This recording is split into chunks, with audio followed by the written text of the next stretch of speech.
പണ്ട് പണ്ട് പണ്ട് 200 വർഷങ്ങൾക്ക് മുൻപുള്ള കഥയാണ്. കഥയെന്ന് പറയാൻ പറ്റില്ല, ഇതൊരു ചരിത്രമാണ്. നമ്മുടെ തൃശ്ശൂർ പൂരത്തിൻ്റെ ചരിത്രം.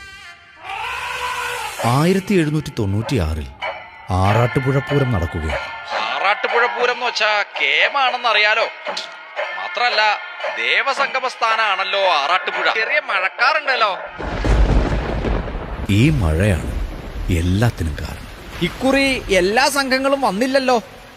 ഈ നേരായിട്ടും വരാതിരിക്കണത് ശരിയാണോ? ആരൊക്കെയാ വരാത്തത്? അന്ന് വരാൻ കഴിയാതെ പോയ സംഘങ്ങൾ പാറമേക്കാവ്, തിരുവമ്പാടി, ചെമ്പുക്കാവ്, കാരമുക്ക്, ലാലൂർ, അയ്യന്തോൾ, ചൂരക്കാട്ടുകാവ്, നെയ്തലക്കാവ്, കണിമംഗലം എന്നിവരായിരുന്നു. ആറാട്ടുപുഴ പൂരത്തിന് വരാതിരുന്ന സംഘങ്ങൾക്ക്